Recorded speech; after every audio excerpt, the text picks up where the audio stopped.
Padre Fábio, eu estou precisando muito de umas palavras de ajuda, pois eu estou precisando me animar. Estou num relacionamento que eu não vejo futuro nenhum, mas ao mesmo tempo eu não consigo me libertar disso. Preciso muito de umas palavras que me joguem para frente, que me façam reconhecer o valor que tenho. Estou tentando me afastar deste relacionamento, mas está muito difícil. Desculpa, mas se puder me falar algo que possa me ajudar, ficarei muito grato. Pessoas não se identificam, não põem o nome. Bem, primeiro que a gente tem que andar para frente mesmo, né? Tudo tem que nos jogar para frente, muito embora às vezes um passo atrás para nos ajudar a pensar que caminho nós estamos tomando também é saudável. A gente dá uma paradinha, olhar para os lados, dar um passo para trás, olhar o contexto das nossas escolhas, isso é muito importante. Agora a gente tem de andar o tempo todo na conquista daquilo que de fato interessa. Hoje nós começamos o programa falando da necessidade que a gente tem, por uma responsabilidade pessoal, de não abrir mão de ser quem a gente é. Eu até brincava, né, que à medida que nós vamos educando as crianças, elas vão deixando de ser sinceras. O falseamento não pode ser confundido com essa capacidade social que você tem de ser simpático com o outro e de não dizer aquilo que vai ser agressivo a ele. Então, ser educado é você privar o outro de ouvir algo que possa ser desagradável aos ouvidos dele. Então, você considerar com sabedoria. Mas o falseamento é diferente. O falseamento é quando você finge uma satisfação quando de fato ela não existe. Então, muitas vezes, nós assumimos o falseamento como uma postura de vida. Não é o outro que vai quebrar essa falsidade em nós. É claro que alguém pode até nos estimular a deixar a falsidade de lado.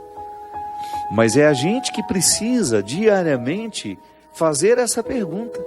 Se nós estamos sendo suficientemente verdadeiros com o nosso processo, para que esse processo nos provoque satisfação, realização, que essa vida é uma só. Se eu perco tempo com essa falsidade, com esses falseamentos, eu fico privado de elevar à categoria máxima aquilo que eu sou. E é interessante, né, que às vezes a gente passa boa parte da nossa vida vivendo só a metade do que a gente poderia. Por quê? Porque a gente perde muito tempo com falsidade, com os falseamentos. A gente não faz os enfrentamentos, aí a gente fica ali naquela condição de hipócrita. Porque nem é uma hipocrisia em relação ao outro, que também existe. Eu posso ser hipócrita em relação ao outro, mas eu também posso ser hipócrita numa relação comigo. Quando eu minto, por exemplo, para mim mesmo, nós falamos ali agora mesmo na reflexão da palavra, muitas vezes eu, numa tentativa de me justificar, eu fico enfrentando falsos conflitos que não correspondem à minha realidade. E isso, minha gente, é como ser um doente que se recusa a viver o tratamento. Se você identifica que você está dentro de um relacionamento que não te leva para frente, que só te emperra, você precisa ser honesta com você. Não dá para levar adiante esse relacionamento. O mínimo que você precisa fazer é colocar as cartas na mesa e discutir abertamente quais são as reais intenções dessa pessoa. Você não é um objeto para ser manuseado, para ser colocado numa condição absolutamente desfavorável aos seus anseios como pessoa. É preciso ter muita coragem para viver esse enfrentamento. Mas a partir do momento que você dá este passo no enfrentamento, você vai alcançar alguns territórios que são seus e que até então estavam alienados nas mãos de outros. Isso vai lhe dando ainda mais coragem de buscar mais conquistas. A gente não termina. Essa conquista não termina nunca. A liberdade interior é um processo que nunca vai ter fim. Então, se você sente que você está vivendo um relacionamento que não lhe favorece florescer como pessoa, você Você não pode pensar duas vezes. Você tem que problematizar a questão. Eu gosto sempre de dizer isso. Nós precisamos levar a sério os nossos conflitos. Às vezes nós não damos ouvido ao que nos incomoda. E por que não damos ouvido ao que nos incomoda? A gente perde a habilidade de saber o que de fato precisa ser modificado. É como você se acostumar a um emprego onde você não cresce, onde você não precisa recrutar a sua inteligência, você fica repetindo a mesma coisa, e aí você olha que uma pessoa muito menos preparada que você realizaria aquela função perfeitamente. Está na hora de você ir embora. Está na hora de você buscar um outro lugar para você. Sabe por quê? Senão você vai começar a se nivelar por baixo. E essa fatura chega. Pode ser que hoje você esteja acostumado, o contexto te anestesiou, mas vai chegar um momento que você vai se cobrar: meu Deus do céu, por que eu não tive coragem de fazer a minha mala e partir em busca de uma realidade que me exigisse mais? Por que eu não tive coragem de, naquela hora, tomar uma decisão que me causaria um desconforto, porque eu perderia a estabilidade, mas ao mesmo tempo me colocaria num projeto que de fato era para mim? Aí você vai sentir que você vai ser mais exigido do ponto de vista intelectual e naturalmente você vai sentir-se mais confortável do ponto de vista emocional. Porque quando nós temos a acomodação do processo intelectual, você começa a nutrir silenciosamente uma insatisfação emocional. Você sabe por quê? O ser humano sabe que pode. Você sabe que pode. Hoje, conversando com uma amiga minha, ela estava me dizendo, porque ela é empresária, ela trabalha não com um grupo muito grande de pessoas, mas ela fala assim: eu sempre tive muita habilidade de mandar os meus funcionários embora. Não é fácil, né? Já mandou alguém embora? Eu também não quero ter esse desprazer, deve ser muito desagradável.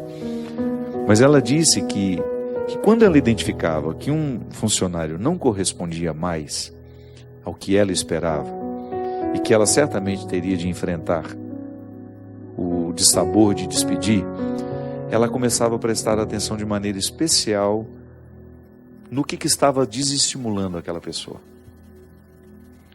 E aí, quando ela chegava para a conversa, ela chegava toda otimista, ela não chegava metendo bronca, não. Ela começava dizendo assim: você tem percebido que você nasceu para muito mais do que aquilo que você faz?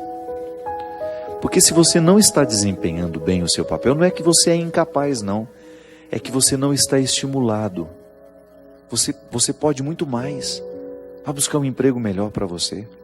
Vá buscar um lugar onde você vá se exigir um pouco mais como pessoa e que naturalmente vai lhe dar uma satisfação, porque o que nos realiza é quando a gente tem a sensação de que a gente está crescendo. Diz que a pessoa vai embora feliz da vida. Isso é um dom.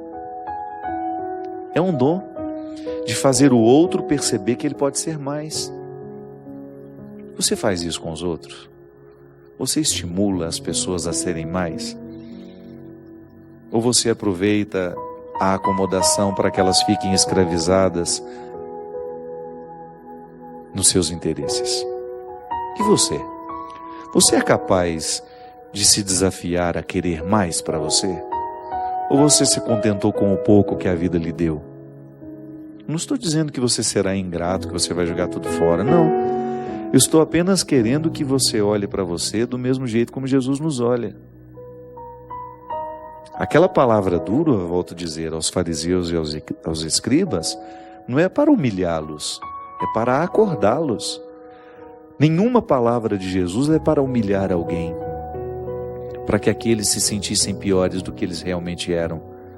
Não, a palavra dura é para acordar o que está acomodado. Quanto mais acomodado está, mais dura tem de ser a palavra. Senão a gente não acorda. Você tem escutado? Você tem se percebido para saber se de fato você está no lugar certo? Você tem medo de mudar? Tem medo de correr atrás daquilo que você pode se oferecer? Ou você se nivelou por baixo, se acomodou nas suas escolhas e está satisfeito esperando a morte? É muito triste isso. Eu preciso diariamente, por mais que eu já tenha conquistado os meus resultados intelectuais, eu preciso me desafiar. Emocionalmente, eu ainda não alcancei o equilíbrio que eu quero. Quero viver cada vez mais dono das minhas emoções. Não quero ser escravo dos meus sentimentos, das minhas iras, dos meus ódios, não. O processo de Deus para mim, o convite de Jesus para mim, é superar tudo aquilo que para mim é um contexto de hipocrisias. Eu quero ouvir essa palavra aqui e em nenhum momento pensar que Jesus está querendo me humilhar em público. Jesus está querendo me acordar. Quanto mais dura é a palavra de Deus para nós, maior é o seu amor. Porque aquele que ama exige até a última gota, para que aquele que é amado chegue ao melhor de si mesmo. É isso que eu lhe desejo. Que Deus lhe desafie, que Deus lhe incomode, que Deus lhe grite essa palavra dura, para que você saia de todas as realidades, para que você rompa com todas as realidades que estão lhe aprisionando. Derrame sobre a sua vida, sobre o seu coração, a bênção e a proteção do céu, do Deus Todo-Poderoso, Pai, Filho e Espírito Santo. Amém. Até a semana que vem, se Deus quiser.